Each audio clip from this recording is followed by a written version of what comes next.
Sunana magajin ƙaurawan da duniya ta sani da shi.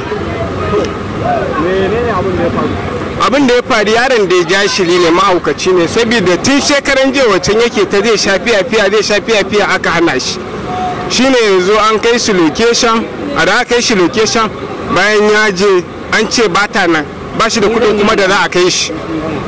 To shine da ya dawo sai ya sa kuka, nan akwai canja ne a jikin shi, kawai sai ya dagaya, sai aka gan shi yana shan abu a cikin jarka.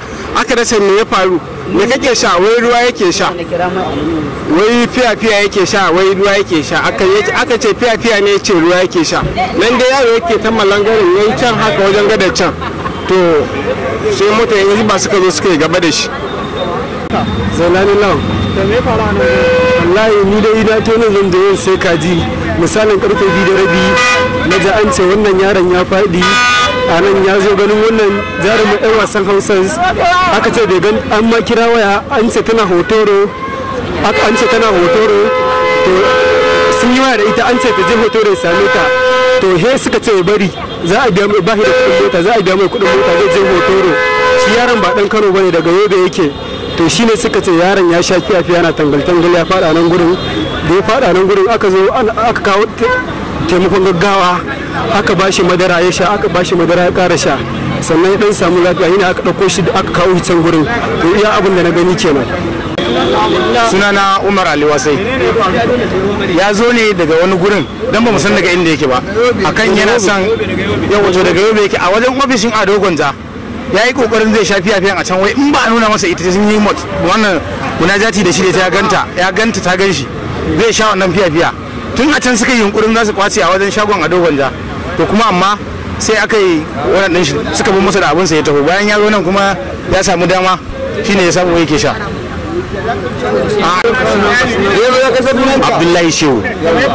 Abin da ya faru, wannan yaron ya zo daga Gombe, yana so zai ga Marya mai haya, ya kai sati 3 yana so zai ganta. Ya zo ya haɗu da Ado Gwanja ce to ya haƙuri zai haɗa shi da ita.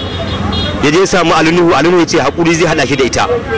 Ana ta dai haka dai har ya kai wajen sati 3.